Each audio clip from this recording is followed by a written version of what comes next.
Ito po yung desire natin na maging manggagawa ng Panginoon. Amen po ba? Then, sabi ng chorus, I will work. Diba? Kailangan natin gumawa, kailangan natin magtrabaho. Madalas, Pastor, pwede ba yung pangalawa na lang ako? Ano yung pangalawa? I will pray. Pastor, pray na lang ako. Diba? Huwag na akong dalhin doon. Lord, I'm here. Send them. Huwag na ako muna. Pero sabi ng awit, ang ganda ng sabi ng awit, I will work, I will pray in the vineyard of the Lord. Wow, praise God. Napakaganda po ng mensahe ng awit na ito na aawitin po natin sa buong buwan. Ito yung encouragement po sa atin. Ito yung mga salitang, I want to be a worker of the Lord. Madalas ito yung kwan po natin, ito yung pangarap natin. Nung dating natin dito sa Dubai, Lord, magkaroon ako ng trabaho. Di ba? Worker, maging trabahador, kahit anong trabaho gawin ko. Di ba? Pero pagdating sa Panginoon, ganun dapat yung desire natin. Lord, I want to be a worker in your vineyard, in your vineyard. Praise God. Maraming salamat, choirs, sa napakagandang mensahe ng awit na ito at talagang namnamin po natin yung awit na ito sa buong taon. I want to love and trust His holy word. Sabi niya, I want to be a worker every day, not only during Sunday, during Saturday, during prayer meeting, but sabi niya, I want to be a worker every day. And I want to be a worker strong and brave. Wow, praise God. Kaya maraming salamat sa Panginoon sa mensahe ng awit na ito. Minsan po ba sa buhay po natin, naisip na po natin yung salita, you deserve it. Minsan ba naisip na po natin yan? Yung may gusto kang bilhin na bag, mga babae, yung pangarap na pangarap mo, tuwing punta mo sa mall, yun yung tina-target mo. Tapos lagi mo sinasabi sa isip mo, sa sarili mo, you deserve it. Naghirap ka, nagpagod ka, gano'n. Meron na po ba? Taas nga yung kilay nyo. Pati nga, yun, no? Baka kayong kamay kasi, mahirap. Di ba? Yan yung gusto ko, Panginoon. Yan yung gusto ko, I deserve it. Okay? Or yung ibang tao na sabi na ba sa inyo, na-encourage na ba kayo, na sinasabi sa iyo, no, you deserve it. Pero na ba? Madalas, yan naririnig natin. Lalo pag pagod na pagod ka sa trabaho, lahat ginagawa mo, pagkatapos, gustong-gusto mo yung isang bagay, pero inaalala mo yung mga mahal mo sa buhay, sa Pinas. Yung pamilya mo, kapag binili ko to, mababawasan yung aking ipapadala sa kanila. Naghahanda ako sa kasal ko pag binili ko to. Pero may mga taong tumutulak sa iyo. No, you deserve it. Bilhin mo yan. Mga nag-o-joke sa iyo. Yan yung madalas na naririnig natin kahit nasa sarili natin, sa sanlibutan. Yes, sometimes.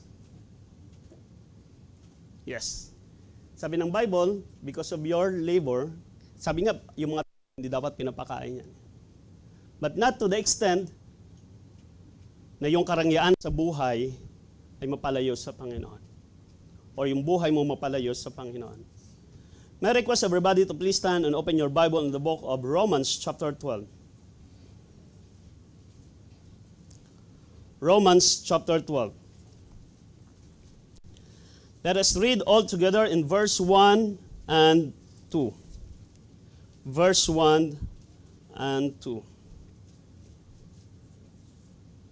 Romans chapter 12, verse 1 and 2. Let us read all together.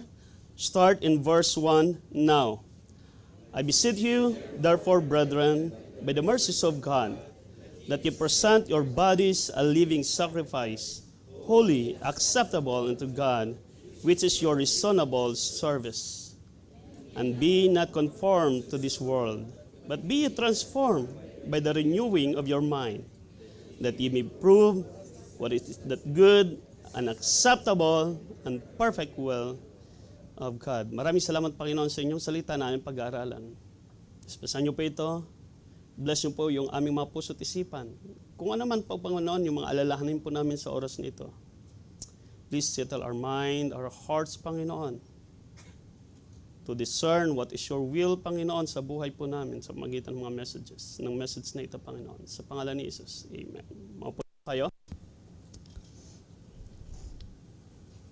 I beseech you, therefore, brethren, by the mercies of God, that ye present your bodies a living sacrifice, holy, acceptable unto God, which is your reasonable service. The author of this book is Apostle Paul, and he wrote this letter during the time of his third missionary journey. Nandun po siya sa Corinth, isinulat niya yung book of Romans. For what? What is the purpose? Why Apostle Paul wrote book? He wrote this book to unite the Jewish and the Gentile Christians in the gospel of Christ. This is the purpose, one of the purpose of Apostle Paul. That all any doctrine, any gospel that you heard from outside the doctrine of Christ, of God, and you need to focus these doctrines that the Lord give to them. And he also wanted the church in Rome to become base of the operations from which the gospel was scattered, shared. And another one, especially in chapter 1, verse 16, sabi niya, I am not ashamed of the gospel of Christ because it is the power of God into salvation. And this is the ultimate goal of Apostle Paul, to preach the gospel, ever the cost for the glory of God. Bakit ko po natanong sa inyo kanina, minsan naisip na po ba natin sa buhay natin, yung salitang yun, you deserve it.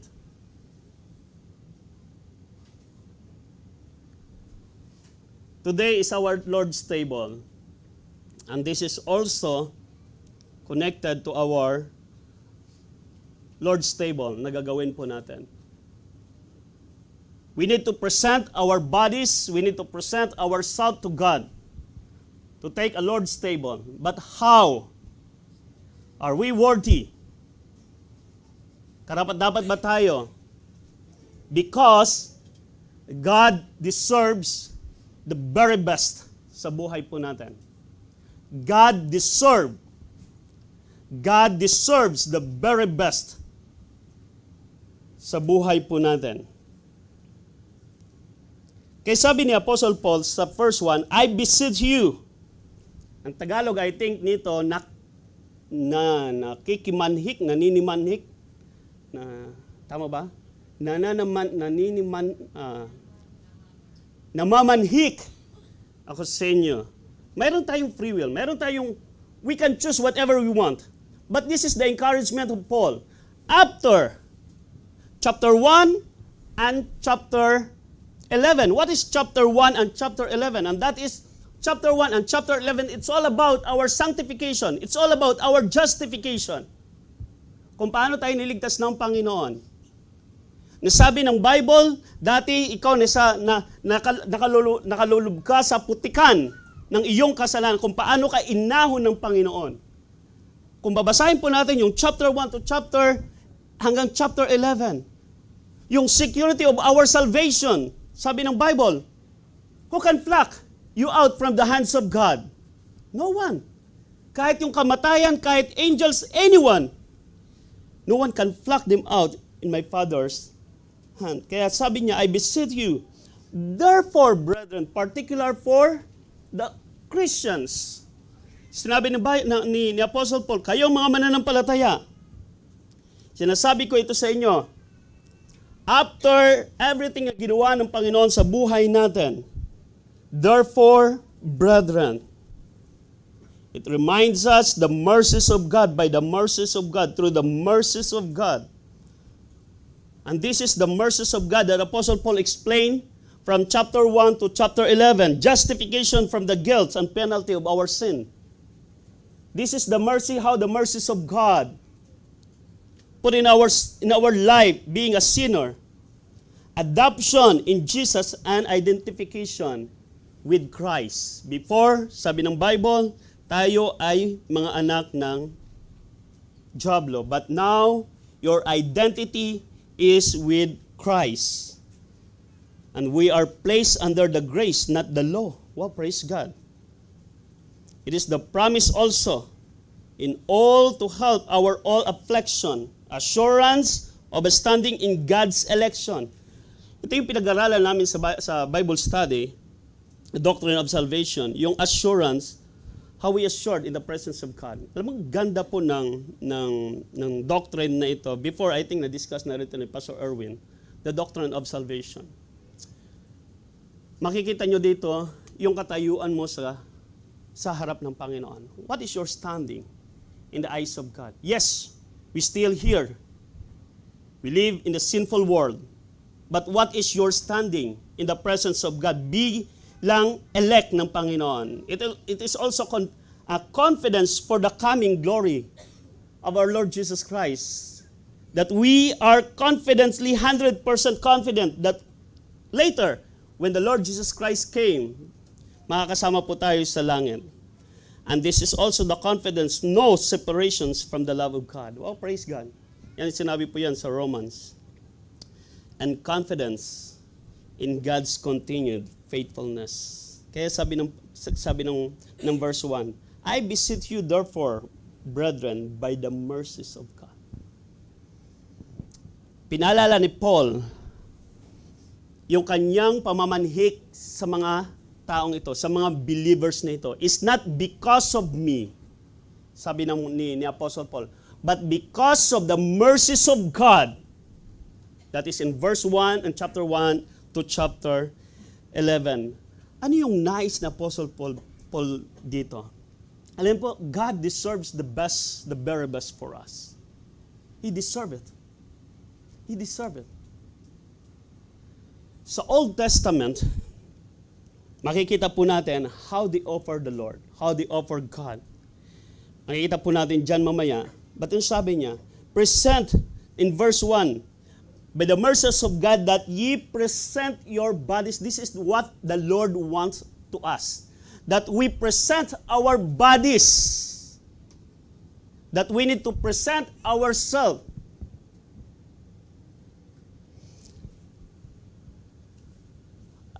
Is it God interested to our body? Tingnan yung mga body natin. Yan. Diba? Sa mga lalaki, palakihan ng tiyan minsan. Mga kwentuhan, ganyan eh. Hawak eh. Sa Old Testament, yung mga ino-offer, di ba? Kapag medyo may defect yan, bawal yan, reject yan. Now, nare-record ng Bible na New Testament, nakaharap tayo sa presence ng Panginoon. Especially men. Pag tinignan mo yung sarili mo sa salamin, naharap ka sa Diyos, are we deserving, or God is deserves, sa body natin na ipapresent natin sa Panginoon? Anong mayroon? Anong mayroon? What? Bakit sinabi ng Bible? You need to present your bodies. You need to present your bodies. Sometimes, siguro nakakahiya pag sinabi natin, Lord, this is my bodies. Puno ng gamot,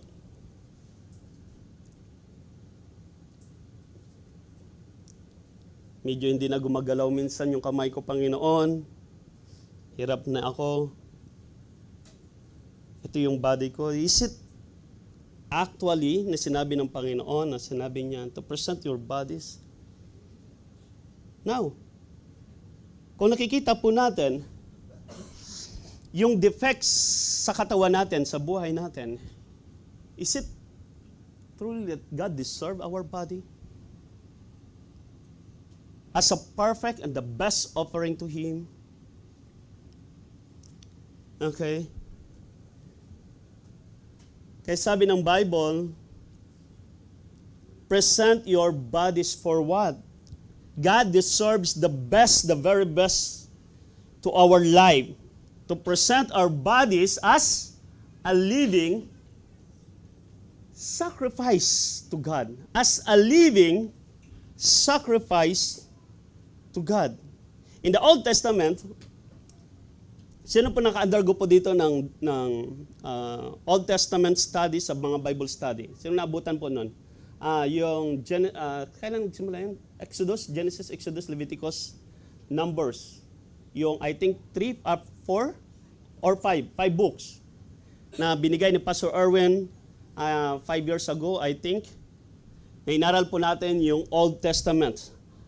How they offer. I think nabutan natin yun, no? Yung offering. Wala. Nabutan natin. Oo. Kung paano sila nag-o-offer sa Panginoon. And one of the offering is a burnt offering. Burnt offering was the most important sacrifice in the most Israelites during the time, especially during the time of Israel in their journey. Because the burnt offering was a very personal experience and intended most certainly to make an expression to the Israelites offering His sacrifice. Kapag nagkakasala sila, mamaya madiscuss po natin, there are 5 na ginagawa nila, 5 offerings. But what is the purpose of offerings? Burnt offering. Generally is for the atonement of sin and expression our devotion to God. This is the purpose of offering, burnt offering. This is the instruction of God how they offer a burnt offering. In Leviticus chapter 4, 1 to 5, dito na po nilagay ko sa screen. Sabi ng Bible, and he shall put his hand upon the head of the burnt offering, and this is the priest, and it shall be acceptable for him to make atonement for him, and he shall kill, okay, the bullocks before the Lord, and the priest, Aaron's sons, shall bring the blood and sprinkle the blood round about upon the altar that is by the door of the tabernacle of the congregation. Kailangan nilang patayin. May mga tinatanggal sila na kung ano na hindi dapat nila isama sa offering. And this is dead offering of the body of the animals. Ito yung piniperform nila for what? For the atonement. The other verse, Leviticus chapter 11, verse 17, verse 7, for the life of the flesh is in the blood, and I have given it to you upon the altar to make an atonement for your souls. Kapag nagkakasala sila, kapag nakagawa sila ng hindi karapat-dapat sa Panginoon, with regards of their holiness sa Panginoon, ito yung ginagawa po nila. They offer a burnt offering, for it is in blood, is the blood that maketh the atonement for the soul. God requires them a burnt offering. But what happened? Yung ino-offer nila is already dead. Pinapatay muna nila, tinatanggal nila yung mga taba, everything, at binibigay nila yung para sa mga priest, yung part ng burn ng offering na yan sa mga priest. Ito yung ginagawa nila sa Old Testament. And this is contrast to the New Testament. With the Lord Jesus, after the Lord Jesus died on the cross. Why? Look at the first verse, the first part. Present your bodies as a living sacrifice. You need to offer your life, you need to present your bodies as a living sacrifice. Before in the Old Testament, they present the dead body of an animal. A perfect, without blemish, everything is perfect, but it's already dead. Na binibigay nila, in-offer nila sa Panginoon. But this time, God requires, the Bible requires us to present our bodies as a living sacrifice. Wow, praise God. God is a living God. He is a living God. And He requires our life to present as a living also sacrifice sa Panginoon. A living sacrifice. The Lord wants the sacrifice of our life, not our death. Ito yung buhay natin mismo, hindi yung kapag namatay na, no? Kuminsan, kung kailan na patay yung tao, doon pa, pastor, pwede ba ipag-pray? This is in our old religion, madalas. Pag namatay na yung tao, pwede bang i-offer mo yung kanyang body sa Panginoon, maligtas mo lang yung kanyang kaluluwa? Dalas, yan narinig natin. But during his time on earth, ginagawa niya lahat ng mga bagay na hindi karapat-dapat sa Panginoon, but during his death, kung minsan ito yung sinasabi ng mga mahal natin sa buhay, pwede ba i-offer mo yung katawan ng taong ito? No, it's already done. Di kailangan ng Panginoon yung patayin tao to be pleasing in His sight. Kaya sabi niya, present your bodies a living sacrifice. And we know that Jesus Christ, until the last breath on the cross, He gave His life.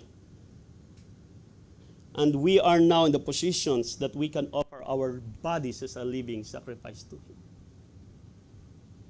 As a living sacrifice to Him. We are not called to offer our dead sacrifice. No. He deserved the very best. And what is done? Our living life. Our living life. Hanggat yung buhay po natin ay nakakahinga po tayo, He deserved it.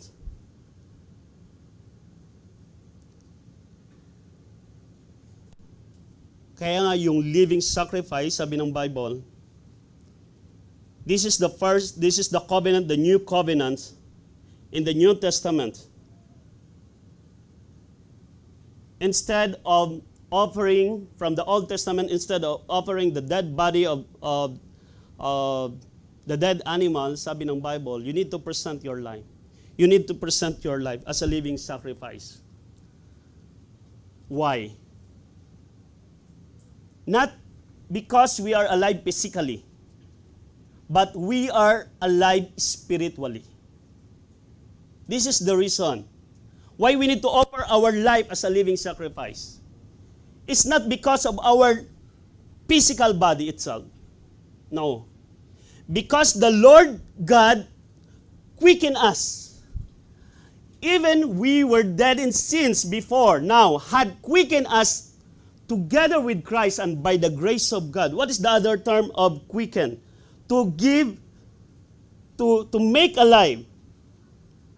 To make alive. Kaya sabi niya, yung offering before sa Old Testament, that is morning and evening. Dapat hindi nawawalan yung altar ng burnt offering. Every day, dapat may burnt offering na ginagawa, ino-offer sa Panginoon. And this is continually ginagawa nila. Morning and afternoon.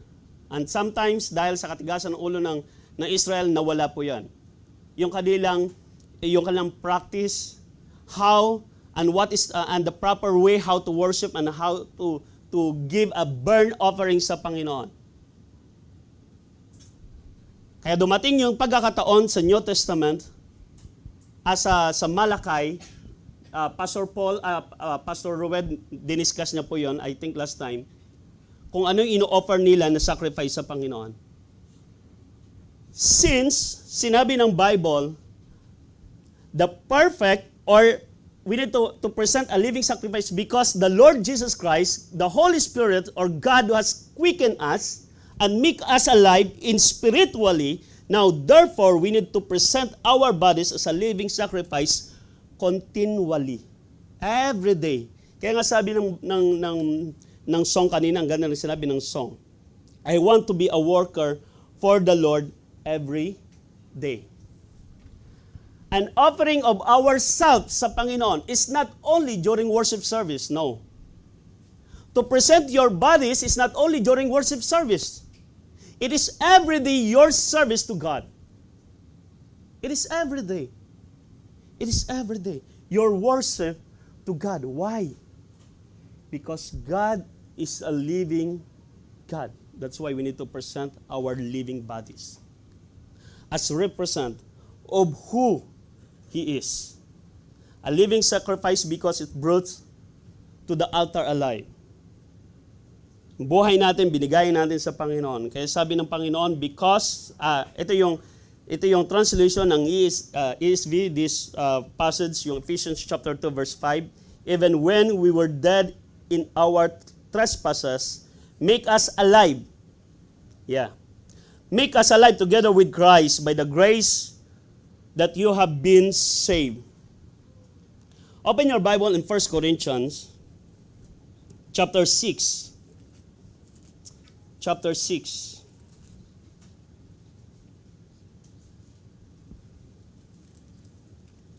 First Corinthians chapter 6, verse 19.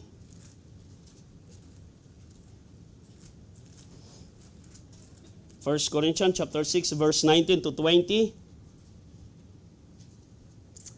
What? In verse 18. Okay, balik lang tayo ng konti in verse 18. Flee fornication. Every sin that a man doeth is without the body. But he that committed fornication sinneth against his own body. In verse 19. What? Know ye not that your body is the temple of the Holy Ghost, which is in you, which ye have of God, and ye are not your own. Oh. And this is the reason why that we need to present our living body. Why? Because this body is not already ours. It's already belong to God. It's already belong to the Lord Jesus Christ. Why? Binili niya po yan ng dugo, ng kanyang mahal na dugo doon sa cross ng Calvary. For we are both with a price, therefore, glorify God in your body and in your spirit, which are God's.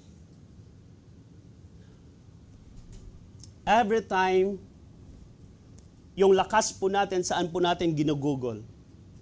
Tingnan po na, let us examine ourselves. Saan po natin ginugugol yung lakas po natin, ng katawan po natin? How many percent that we just only sit and listen to the voice of God? Just only sit and pray and read the Bible. How many percents in our lives? In one day? O, wag na one day. Kasi minsan siguro may isang araw na talagang wala talaga. Trabaho, work, then higa, bed, gising, work ulit. Okay. In 1 week, wag na natin isama muna yung worship natin sa Panginoon during Saturday or Sunday. How many percent? Paano natin ilagaan yung body natin? Every time that we present our bodies as a living sacrifice to the Lord. Sometimes we reserve our strength, our good bodies, our physical sa trabaho natin. Tama? We have weekend. Bakit ka nagpapahinga? Madalas iniisip natin, nagpapahinga tayo ng Saturday and Sunday for what? For what? Para pagandaan yung sunod na week sa trabaho na naman. Kaya nga meron tayong leave. Meron tayong vacation time na 1 month. For what? Gusto ng company. Alam niyo, anong gusto ng company? Ito madalas naririnig ko sa mga nag-a-apply ng vacation. Na kung minsan, mas gugustuhin pa daw ng company na kunin mo yung vacation mo kaysa bayaran ka. Kaysa bayaran ka. Why? What is the reason? Para magiging productive ka daw sa trabaho mo. para makapag-relax ka, na pagdating mo ng trabaho, inspired ka na naman. Wow, because of my family sa Pilipinas, talagang nakita ko yung kanilang mga pangangailangan, kaya gawin ko, magtatrabaho ako para sa kanila. Nakita ko nung dumating ako doon, bagyo, nakita ko yung mabubong ng pamilya ko, talagang sirang-sira. Yun na naman yung nagmo-motivate sa'yo. Yung nagpapahinga ka doon, nakapag-relax ka, yun ang nagmo-motivate sa'yo para magtrabaho na naman ng masikap, ng matinding trabaho, ng maigi para saan? Para sa kinabukasan mo, sa pamilya mo, everything para sa kanila. Yan ang motivation natin. Kaya nga gusto nung company, magpahinga ka para pagdating mo, fresh na naman yung isip mo. Kasi pag buong taon, paulit-ulit na lang yung trabaho mo, yung output ng trabaho mo is the same thing. Paulit-ulit, puro palpak minsan, basta mapasa na lang. God deserves also the best time in our life.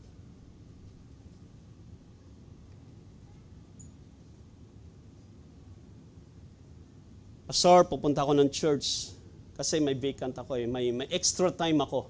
Yung mga madalas naririnig natin. Pupunta ako ng church kasi may spare time ako na kasi dapat magkukan kami, pupunta ng outing. Pero dahil kinancel nila, pupunta ako muna ng church. Dahil kinancel nila yung outing na yun. Kaya pupunta ng church. You know, God deserves the best in our life. He deserves it.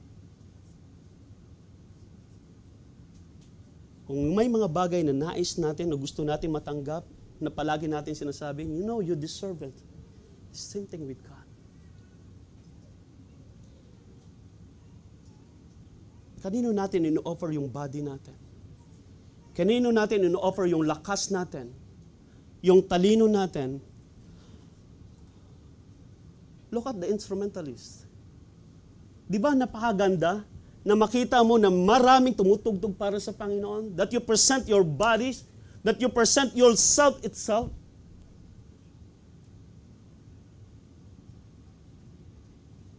Pastor, is it enough? Pinadala ko na lang yung tithes ko.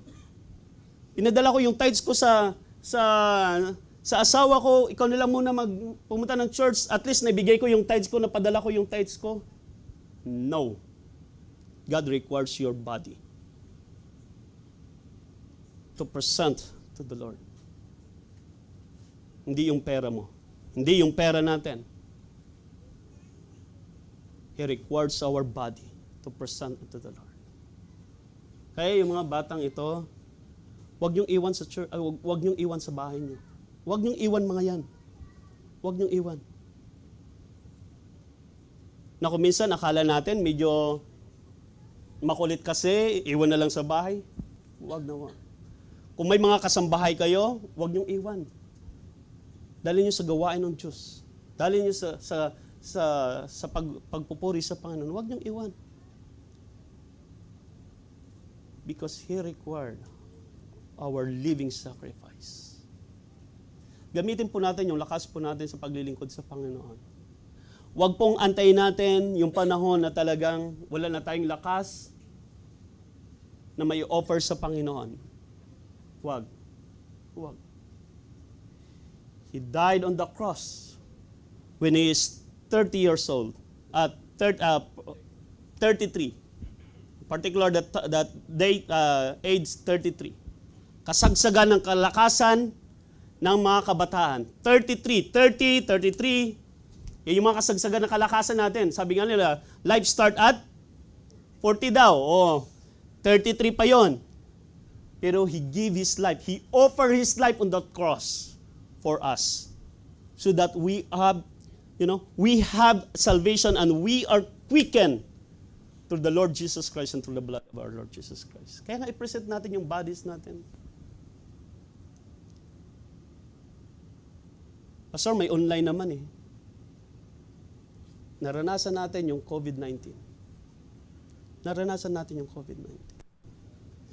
Kabataan, huwag kayong manghinawang, ipaglingkod nyo yung buhay nyo sa Panginoon. This is not a waste of time. Because God requires the very best sa buhay natin. Kaya nga sabi niya, present your bodies. Not their bodies. This is a personal offering sa Panginoon ng buhay natin. Hindi ito yung hilaan. No, this is your personal offering sa Panginoon. Sabi ng Bible, you're already called a priest, a holy nation. Before, sino nag-o-offer sa altar? High priest. The priest nag-o-offer sa altar. Sila yung may karapatan mag-offer sa altar ng dead body of animals. But during the time of the New Testament or during our time, sino yung tinatawag na high priest? Sino tinatawag? Tayo ng mga mananampalataya. Sino mag-o-offer ng sarili natin? Tayo mismo. Why? Because we are already the priest. And Jesus Christ is our high priest. Kaya nga dapat araw-araw ino-offer natin yung body natin sa Panginoon. Yung life natin sa Panginoon bago tayo pamasok sa trabaho. It's not only during service, but every day of our living. We need to present our bodies as a living sacrifice. It's not dead body. It's not dead body.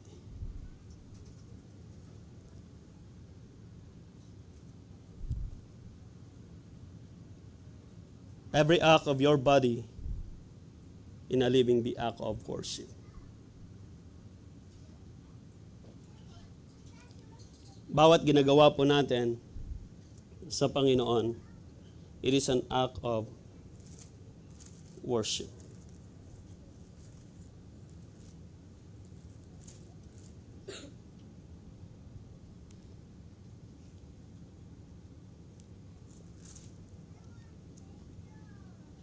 Ano sabi niya? It is your reasonable service. Kung mayroon mang karapat dapat o dahilan kung bakit i-offer natin yung body natin sa Panginoon, yung buhay natin sa Panginoon, because God deserves the best for us.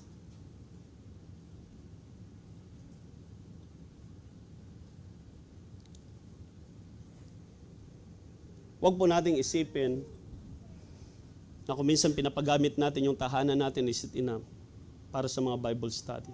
Napagamit naman yung tahanan ko para sa mga Bible study.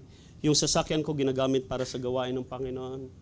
Yung piano ko, yung mga instrument ko ginagamit sa Panginoon, is it enough already? Maybe. Tama na yun, ang dami ko nang ginagawa pa sa Panginoon now. Hindi kailangan ng Panginoon yung mga instrument na yan. For the sake, kapalit ng buhay mo, kapalit yung sarili mo to offer the Lord. Let us push ourselves to God. Not away from God. Let us push ourselves to God. I beseech you therefore, brethren, by the mercies of God, that you present your bodies a living sacrifice. And what is the second thing that we can present to God? Not only a living sacrifice, but a holy sacrifice to God. Not only ourselves as a living sacrifice, yung katawan natin, kung bakit kahit yung katawan natin ay maraming mga karamdaman na defected, maraming sakit, pwede pa nating i-offer sa Panginoon. It's not because of the physical na katayuan ng katawan natin, but our self itself. And not only God requires our living sacrifice, but the Bible, Apostle Paul encouraged us to present our bodies as a holy sacrifice. Why is it meant by holy? What it means by holy before that? Okay, the Lord God is a living God, right? Marami sa Old Testament, yung kanilang sacrifice, ino-offer nila sa mga gods of the other nations. And their gods is a dead God. Yung mga inaanyuan, mga revolto, anyong revolto ginagawa nila, naalala niyo sa Shadrach, Meshach, and Abednego, yung pinatayo nila, you need to worship to this image. Sabi nila, hindi yan yung living God namin. He is not a living God. We just only serve a living God. Now the second one, the holiness of God, because of the holiness of God, is it required for us to present our offering as a holy sacrifice. Yung buhay po natin, what it means by holy. Okay, what it means by holiness of God. It refers to the absolute moral purity of God and the absolute moral distance between God and His creation or creatures. A human creatures. Kung gaano yung kabanal yung Diyos at kung gaano tayo kamakasalanan. This is how the Bible describe kung gaano siya kabanal. Being holy, it means being set apart for God. Kaya nga yung Israel, they are called as a holy nation sa Old Testament. They are a holy nation. Why? Because they are set, God set them to set apart for the entire or the neighbor countries. To present the purity, to preserve the holiness of God. Now, sa New Testament, tingnan po muna natin sa New Testament, ganun din yung buhay po natin. 1 Corinthians chapter 6 verse 11. 1 Corinthians chapter 6 verse 11. Tingnan po natin. Chapter 6 verse 11. Okay, verse 9. Baba natin ng konti. Chapter 6 verse 9. Know ye not that the unrighteous shall not inherit the kingdom of God? Be not deceived.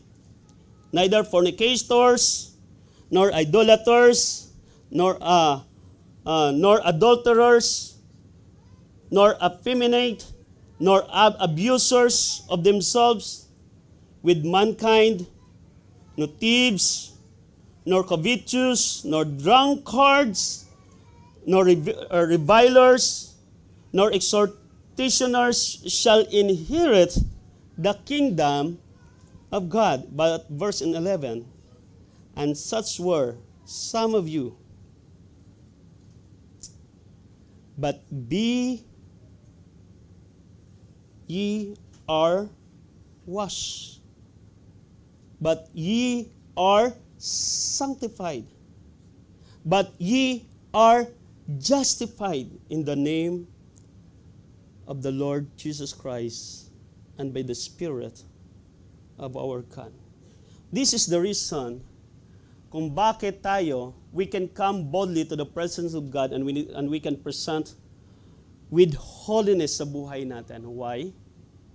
Because not what we did, but because what God does in our lives. From justification, sabi ng Bible, unto sanctification, ginawa ng Panginoon. You know what is justification? Justification. Kasi kuminsan, masasabi natin, narinig nyo na ba kuminsan na sinasabi kapag may ini-invite, madalas kapag hindi pa mananampalataya, kapag ini-invite mo, anong sabi? Madalas na may encounter nyo. Punta ng church na madalas na encounter natin. Di pa ako handa eh. Baka masunog ako. Di pa ako banal. Ganun. Di pa ako karapat dapat. Yes. It's true. Na kapag wala tayong buhay na walang hanggan, pag hindi pa tayo saved, we are not worthy to the presence of God. But because of the mercies of God, in our justification, yung justification, isipin nyo yung buhay ni Adam and Eve before sila nagkasala. Yan yung katayuan natin sa harap ng Diyos. yan yung katayuan natin sa harap ng Diyos.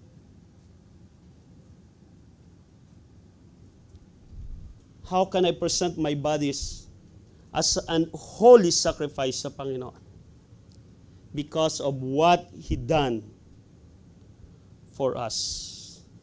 Because of what He done for us. Leviticus chapter 1 verse 11. Verse 10. Yeah. Leviticus chapter 1 verse 10, nasa screen na po natin. It is one of the requirements ng offering sa Old Testament. And if his offering be of the flock, namely of the sheep or of the goats, for a burnt sacrifice, he shall bring it a male without blemish. And that is the example of holiness. Kung paano sila nag-worship sa Panginoon. God is holy. They need to present their sacrifice as a holy sacrifice to the Lord. For what? In what manner? You need to bring an animal without blemish.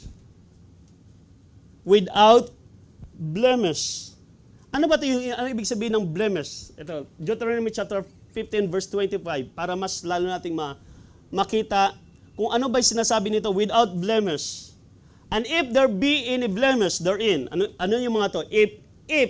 As if it be lame, or blind, or have any ill blemish, thou shalt not sacrifice it into the Lord thy God. Grabe.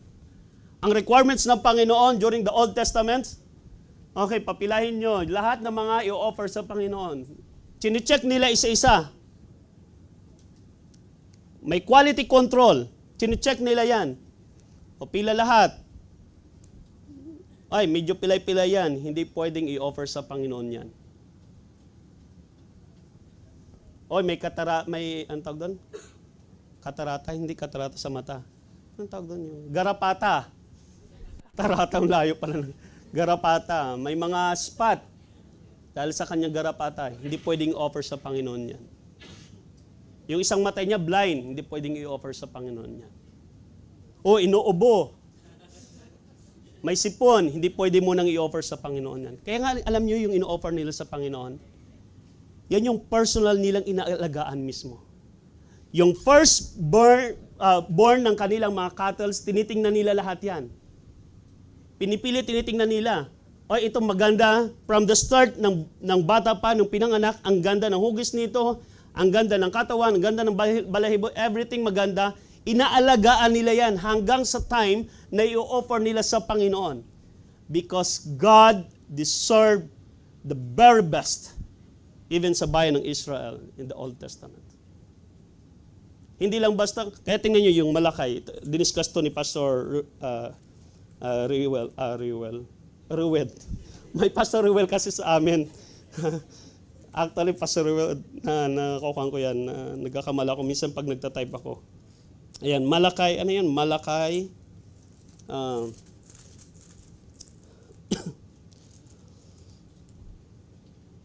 Malakay chapter, I think chapter 1. Yeah, chapter 1.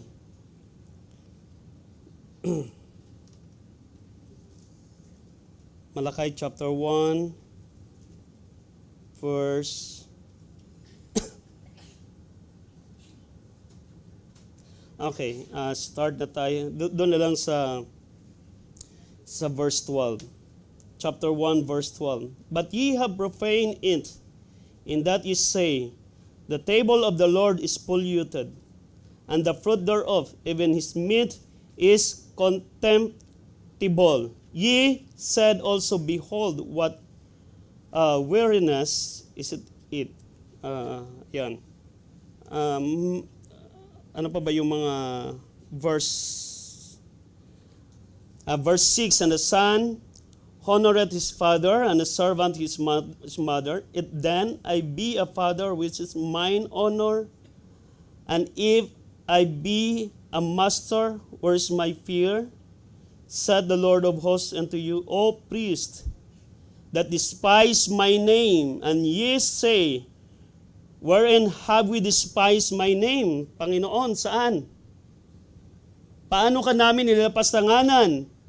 Paano namin dinidespise yung inyong pangalan? Sinabi ng Panginoon sa kanila, you despise my name. Panginoon, how? Sa mga priest, this is he is talking to the priest. In verse 7, ye offer polluted bread upon mine altar, and ye say, wherein have we polluted thee? In that ye say, the table of the Lord is contemptible, and if ye offer the blind of sacrifice, is not evil? A blind for sacrifice is not evil? And if ye offer the lame and sick, it is not evil? Offer it now into thy governor. Will he be pleased with thee, or accept thy person, said the Lord of hosts? Sabi niya. Ano ginagawa niyo? May mga nag-o-offer ng magagandang, the perfect offering para sa akin. Tinatabi niyo, nangihinayang kayo na i-offer niyo sa altar.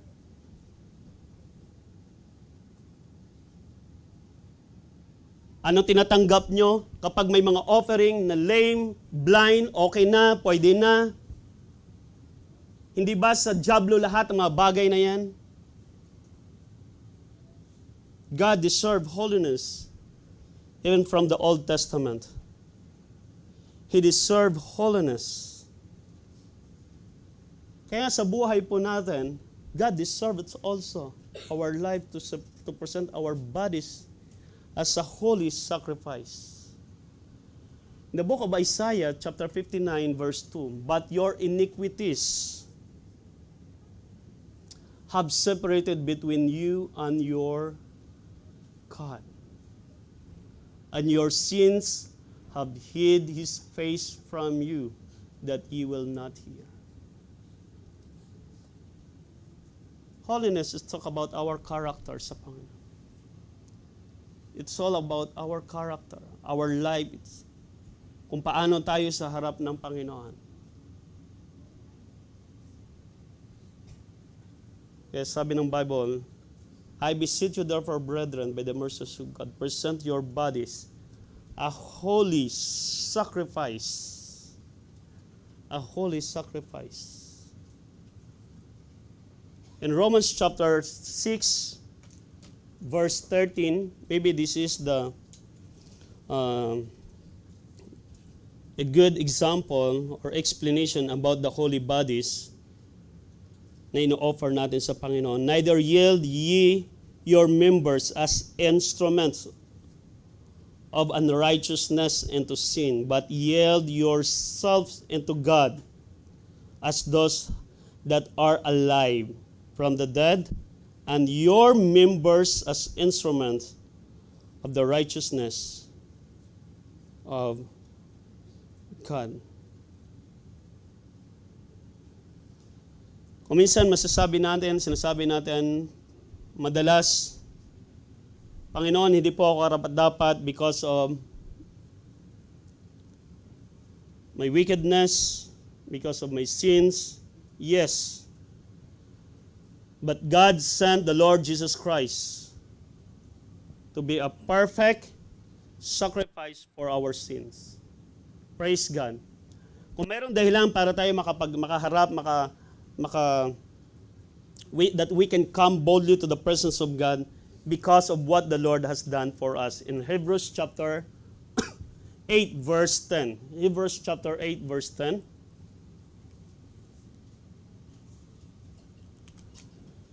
Hebrews chapter 8, verse 10.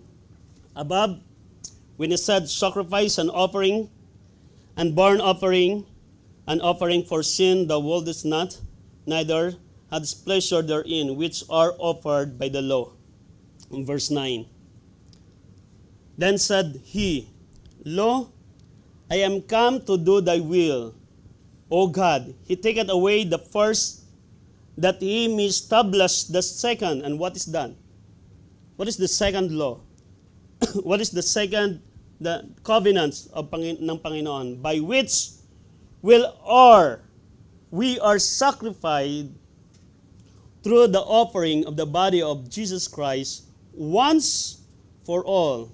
But this man, after he had offered one sacrifice for sins forever, sat down on the right hand of God. God, Jesus Christ, offered his body, his life as a perfect sacrifice once and for all. Once and for all. More than 2,000 years ago, he died on the cross. But praise God, because until now, that sacrifice still, mayroong kapangyarihan pa rin sa buhay ng mga mananampalataya, sa buhay ng taong gustong tumanggap sa Kanya, gustong magtiwala sa Kanya bilang Panginoon at tagapagligtas.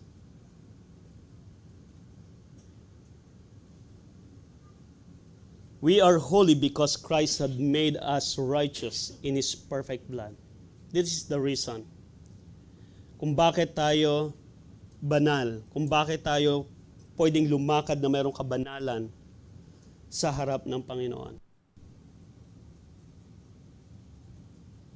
Hebrews chapter 8 verse 12.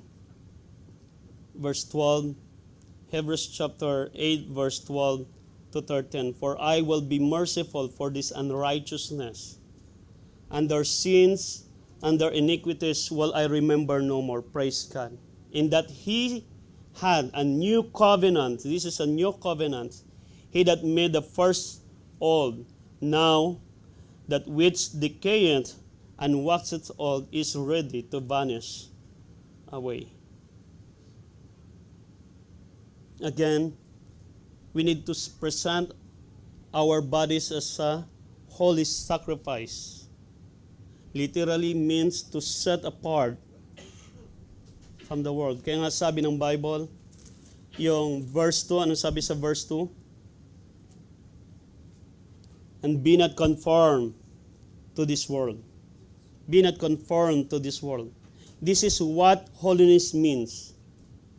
Be not conformed to this world, but be ye transformed by the renewing of your mind, that you may be proved what it is good and acceptable and perfect will of God. We need to set apart, you need to set apart our lifestyle from the world. Yung pakipaglaban natin sa mundong ito is not easy. Mga kapatid, it's not easy. Hindi siya ganun kadali na parang katulad ng mga yung mga problema sa may mga solution ka, may mga formula ka na pwedeng i-apply. Living in a holy life sa Panginoon is not easy.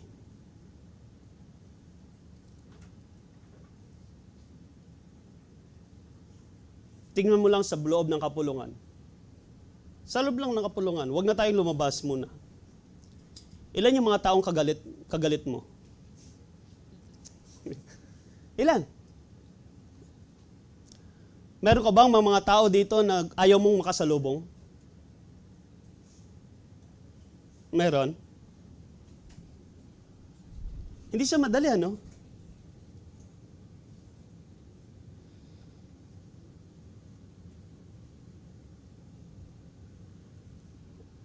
At isa pa yung pinakamalungkot, at isa pa yung hindi lang malungkot, but the challenges, a big challenge sa atin, sabi ng Bible, it must be acceptable sacrifice to God. Hindi lang yung buhay natin, lumakad tayo na mayroong kabanalan sa Panginoon, but make sure it is acceptable in the presence of God.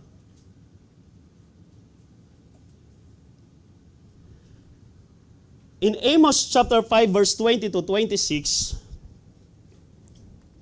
binabalikan po natin yung Old Testament, sacrifices ng Old Testament, at the same time, yung pangyayari po natin dito sa New Testament. Why God hates sacrifices when He commanded them in the first place? In Amos chapter 5, verse 20 to 26. Sabi ng Panginoon sa kanila, mag-offer kayo ng sacrifices sa akin as a burnt offering para mapatawad ko yung mga kasalanan nyo. Mga pagkakasalanan nyo, pagkakamali nyo, everything. Pero bakit galit yung Panginoon sa kanilang sacrifice? Nag-o-offer na sila ng sacrifice and yet, hindi tinatanggap ng Panginoon. The background of Amos during this time is after the reign of King Solomon. Makita nyo, tingnan nyo yung setting. After ni King Solomon, who is King Solomon? Isa sa pinakamayaman na hari. Pinakamatalino, hindi lang pinakamatalino, pinakamayaman during his time. Bago niya iwanan yung Israel, bago siya namatay. And during that time, nagkaroon ng divided kingdom. Na-divide in Israel and Judah. Now, mayroong dalawang hari sa Judah, si Uzziah. Ito yung background ni Uzziah. In many ways, he honored God. And he had a lot of success and power. Ito yung kanyang, a little bit background about Uzziah. In the other hand, sa kabila, in the other place, Jeroboam, king of Israel. Jeroboam was from the tribe of Ephraim, a servant of King Solomon's, and the son of a widow.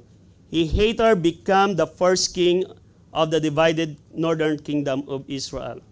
Both of them, first, in Jeroboam, his reign was marked by great economic prosperity, but the rich were getting richer and the poor are getting poorer. Ito yung nangyari kay Jeroboam. Ganon din ang nangyari kay Uzziah. Nagkaroon sila ng maraming karangyaan sa buhay. Talagang yumaman sila, nagkaroon sila ng matinding kapangyarihan, power, but what is the end of their kingdom? Sa kay Jeroboam, he began well, he did not end well. Kaya in Amos chapter 5 verse 20 to 26, anong sabi ng Panginoon sa kanila? I hate. The first word in verse 21, I hate, I despise your feast days. I will not smell in your solemn assemblies. Grabe, ano? Parang imagine lahat tayo papasok dito sa loob ng room na ito. Lahat tayo nakapila diyan, mag-worship sa Panginoon. Kapila tayo lahat, may dala tayong offering, everything dala natin, mga instrument natin, everything, magkakaroon tayo ng Lord's table. Pag-upo natin dito, sasabihin ng Panginoon sa atin, I hate and I will despise your offering and your service.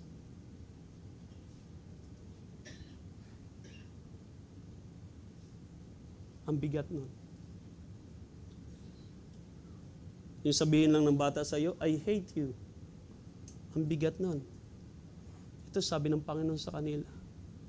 I hate. In verse 22, though ye offer me burnt offering and your meat offering, I will not accept them. Yung naghanda sila para sa Panginoon ng burnt offering, neither I will regard the peace offering of your fat beast. Take thou away from me the noise of thy songs, for I will not hear the melody of thy voice. Kahit gaano kasaya yung awitan natin sa Panginoon, marahil sayang-saya sila during that time is a feast. Naggagalak sila sa pagpupuri sa Panginoon, natutuwa sila sa dinadala nila lahat ng offering nila sa Panginoon. But sabi ng Panginoon sa kanila, hindi ko i-honor yung offering nyo. Ang ganda siguro ng mga instrument nila, talagang napakaganda ng mga songs na inaawit nila sa Panginoon. Kuminsan, gano'n din tayo. Amazing grace. How sweet the sound. But sabi ng Panginoon, hindi ko kayo didinggin. Sabi ng Diyos sa kanila, I will not hearken your voice. but let judgment run down as waters. Kung paano yung daloy ng tubig ngayon, yan yung parusa, yung judgment ko sa inyo. And righteousness is a mighty stream. Have ye offered unto me a sacrifice and offering in the wilderness 40 years, O house of Israel? In 40 years, di ba yan ang ginagawa nyo sa akin, nag-o-offer kayo sa Panginoon. Nag-o-offer kayo sa akin as a burnt offering. In verse 26, please highlight in your Bible. But ye have burned the tabernacle of your Moloch, and Chion your images, the star of your God which ye have made to yourself. Yun pala. They offer the very best to the gods of the other nations. Sabi ng Panginoon sa kanila, lahat ng yan sa akin ang galing. But yung pag-o-offer nyo sa akin, yung pag-o-offer nyo sa gods of the other nation ay mas higit pa sa pag-o-offer nyo sa akin. Then, gusto nyo tanggapin ko yung offering nyo. Gusto nyo tanggapin ko yung offering nyo. What is the problem? Kung bakit madalas hindi ino-offer, hindi dito, anong problema na nakita natin, bakit hindi tinatanggap yung sacrifice, yung offering nila sa Panginoon?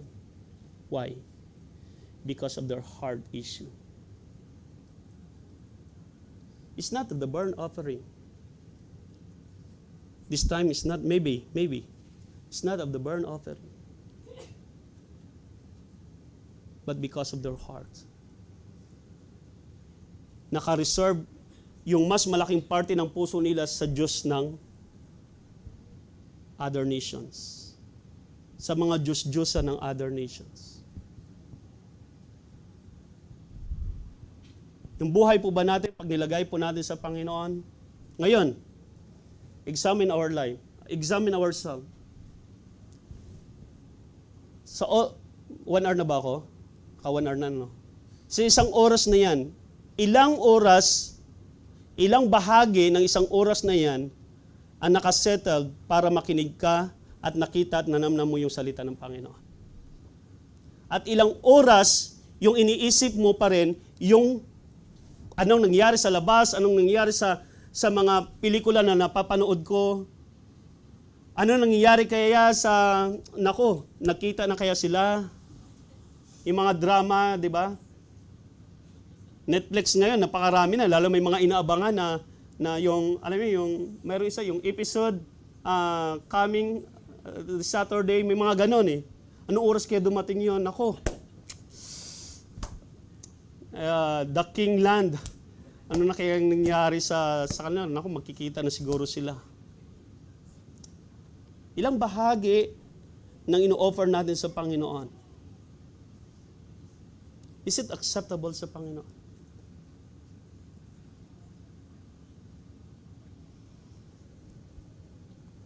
Psalms chapter 51 verse 16 to 17. Psalms 51, 16 to 17.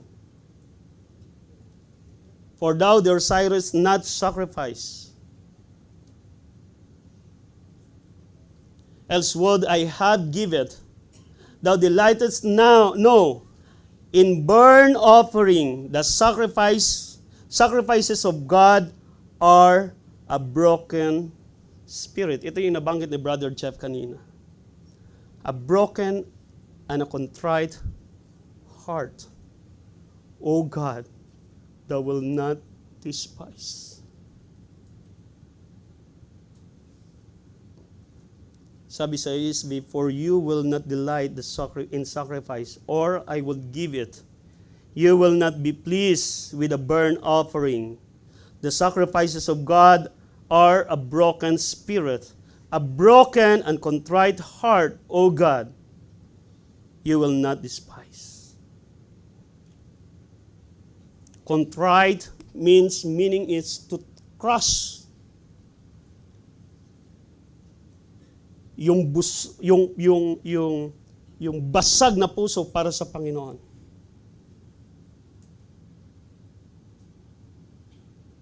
A contrite heart or spirit is a person inner man or will has broken so that they no longer run after the things they want, but surrender to the things that God wants.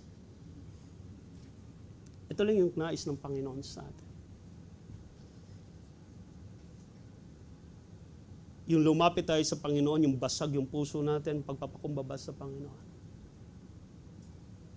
Being acceptable to God is all about heart issue. It's all about heart issue. Matthew chapter 5 verse 23 to 24. Therefore, if thou bring thy gift to the altar, and thou rememberest that thy brother had ought against thee, leave there thy gift before the altar, and go thy way. First be reconciled to thy brother, and then come and offer thy gift.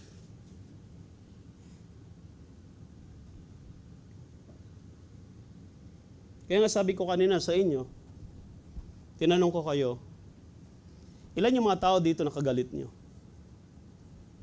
Ayaw makita. Ito yung pinaglalabanan natin sa buhay ng mananampalataya, yung holiness. That our offering, that our life is acceptable to God. It's not all about works na ginagawa natin sa church. But it's our character, inner character sa Panginoon. It's our relationship sa Panginoon. Holiness is about all our character, but being acceptable to God is all about relationship sa Panginoon at sa mga kapwa natin.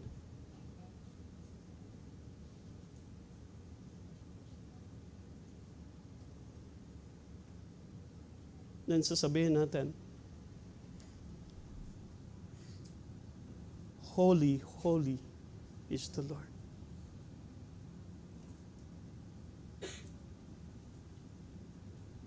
Ano sabi ng Bible? Gusto mo mag-serve sa Panginoon? Gusto mo maglingkod sa Panginoon? Gusto mo mag-offer sa Panginoon? Ano sabi niya? Leave there thy gift before the altar and go thy way. Ayusin mo muna yung relationship mo sa kapwa mo bago ka pumunta sa akin. If you want that your sacrifice is acceptable to God, then do it. What is the will of God? What is the will of God? Sabi ko nga sa inyo, hindi madali yung buhay mananampalataya. Hindi madali. Pero 100%, kapag sinunod natin ang Panginoon, kung paano tayo magiging acceptable sa Kanya, 100%. Pagdating natin sa loob ng kapulungan, ang sarap ng pakiramdam. Ang sarap mag-offer sa Panginoon. Ang sarap umawit sa Panginoon.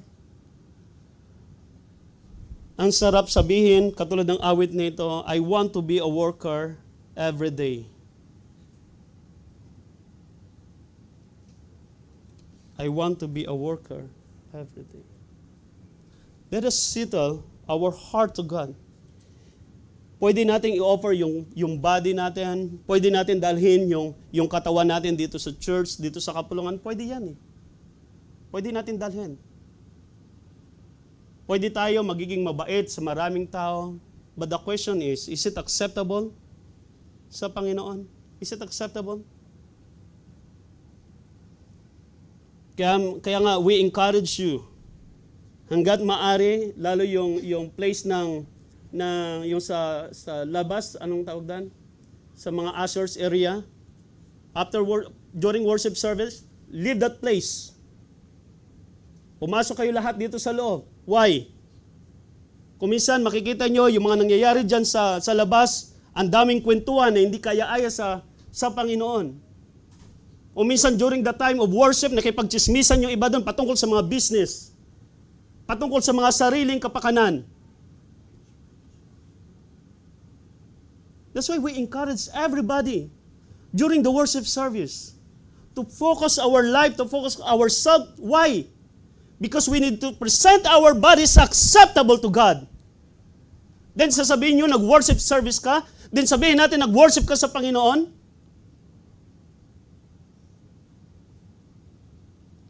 Hindi ibig sabihin na pumunta tayo ng church, nag-worship na tayo sa Diyos.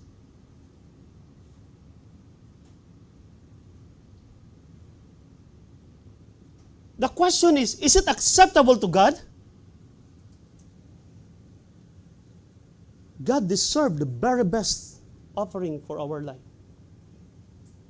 He deserves the very best. Sabi ng Bible, I am crucified with Christ, sabi ni Paul. Nevertheless, I live, not yet I, but Christ liveth in me. Because of this, kung bakit ko nagagawa ang lahat ng ito, not I. Hindi dahil sa akin, kailangan kong tanggalin yung pride ko, everything I leave it for the sake of God, but Christ liveth in me. And the life which I now live in the flesh, I live by the faith of the Son of God, who loveth me and gave himself for me. It's not about you. It's not about them. It's about God that gave his life for yourself, that gave his life for our sin. He died on the cross for us.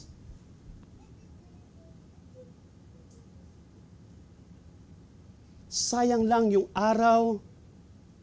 10 taon tayo naglingkod sa Panginoon, na yung 10 taon na yan, hindi ka tanggap-tanggap sa Panginoon because of sins behind us. Akala natin, is it enough na makapunta na tayo ng church, gumawa na tayo ng para sa Panginoon, is it enough? No. God required holiness in your life. God required your life must be acceptable. Why? Kaya sinabi na Apostle Paul, I am crucified with Christ. Nevertheless, I live, yet not I, but Christ liveth in me. This is remind us the reason why that we can worship sa Panginoon with holiness. Again, sabi ng verse 2, be not conformed to this world. The lifestyle of the world. Pag sinabi ng sanlibutan, hindi, okay lang yan. Pwede na yan. No, it's not pwede sa Panginoon. Because God deserves the very best in our life. Huwag natin i-offer sa Panginoon yung patapon. Huwag natin i-offer yung buhay natin kung kailan wala na. Wala na tayong lakas, wala na tayong buhay, wag. Kung kailan tayo tinawag ng Panginoon, may edad tayo or bata man tayo, bigay natin yung best po natin sa Panginoon. Because He deserved. Kaya sabi niya, be not conformed to this world, but be ye transformed by the renewing of your mind, that ye may prove what is that good and acceptable and perfect will of God.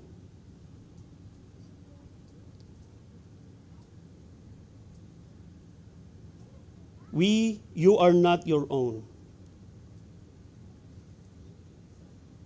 You are not your own. Our body is already belong to God.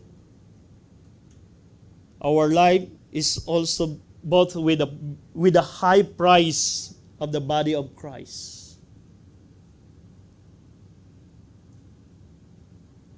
In 1 Corinthians chapter 6 verse 19 to 20.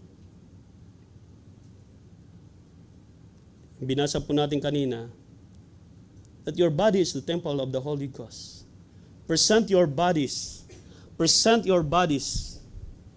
Not only present your mind, not only present your heart, not only present your hands or whatever parts of your life, but we need to present our bodies, our whole life to the Lord. Acceptable, holy, sacrifice and acceptable into God. Show the word of Christ by the way you show your body.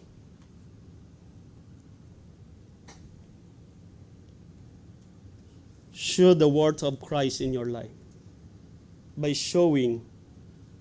the way that you show your body. Preserve your strength, the very best strength for God. God deserves the very best. Therefore, present your bodies a living sacrifice to God, a holy sacrifice to God, and acceptable to God. Maraming salamat, Panginoon.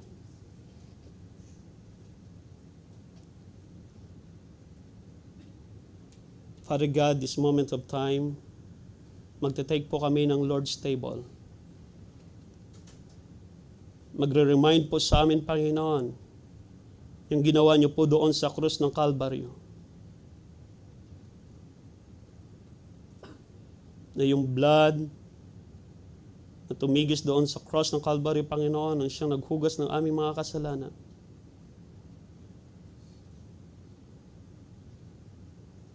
Na maging karapat-dapat po kami, Panginoon, na i-offer po namin, Panginoon, this moment of time, Panginoon, especially sa pag-take po namin, Panginoon, ng Lord's table. To remember, Panginoon, yung ginawa niyo, Panginoon. Help us, Lord Jesus. Help us. Mga kapatid,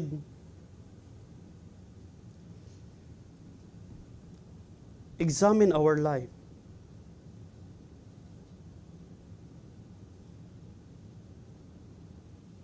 Examine these three things, these 3 points.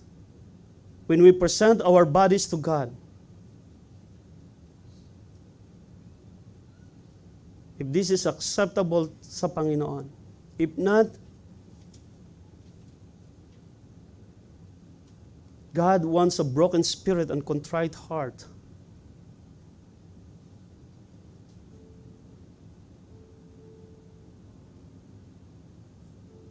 Huwag natin sayangin yung oras, yung panahon ng paglilingkod natin sa Panginoon.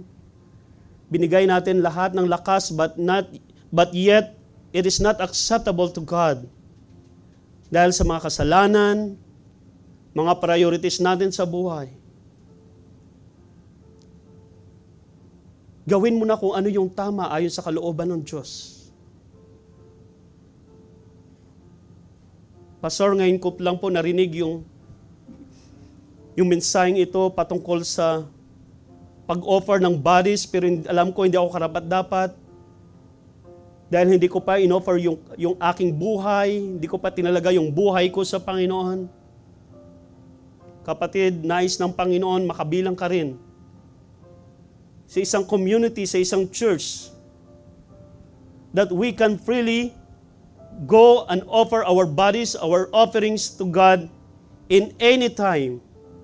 Nais lang ng Panginoon, tanggapin mo siya bilang Panginoon, tagapagligtas ng inyong buhay. Kung sinasabi mo, Pastor,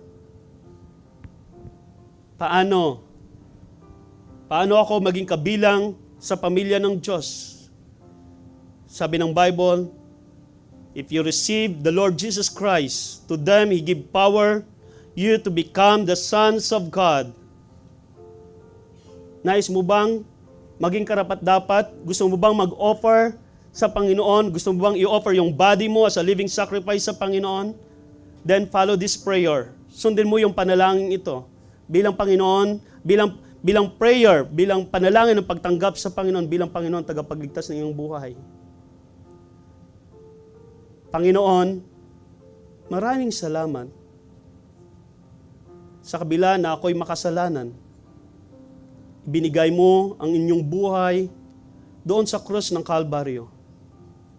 Inaamin ko po na ako'y makasalanan, Panginoon. Nakagawa ng mga bagay hindi ayon sa kalooban mo. Patawarin niyo po ako. Panginoon, sa oras na ito, binubuksan ko ang aking puso at nais kitang tanggapin bilang Panginoon at tagapagligtas ng aking buhay. Na sa ganon, makabilang po ako, Panginoon, sa mga anak nyo na maaring mag-offer ng kanilang buhay, Panginoon, sa inyo, maging katanggap-tanggap, Panginoon, sa inyo. Tinatanggap kita bilang Panginoon at tagapagligtas ng aking buhay. Maghari po kayo sa aking buhay. Na mga kapatid, marahil tayo mga Kristiyano na mga ligtas na. May nais bang basagin sa puso natin yung pride na naging hadlang para hindi tayo katanggap-tanggap sa Panginoon? Yung offering natin hindi katanggap-tanggap sa Panginoon? Then, do what is the will of God. Iluhod mo sa Panginoon, bigyan ka niya ng lakas. Iluhod mo sa Panginoon, bigyan ka niya ng wisdom kung paano maayos ang lahat ng ito. Because God deserves the very best of your life. Maraming salamat, Lord.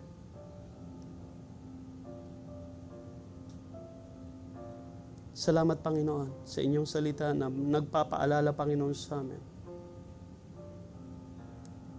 Gabayan niyo po kami, patuloy ingatan, Panginoon, sa aming pananampalataya. At sa aming pagtitake ng Lord's Supper, Panginoon. Mahabag po kayo sa amin. Mahabag po kayo sa amin. Huwag nawa sana yung parusa ang aming makamtan, subalit ang biyaya na nagmumula, Panginoon, sa inyo. Sa pangalan ni Jesus. Amen.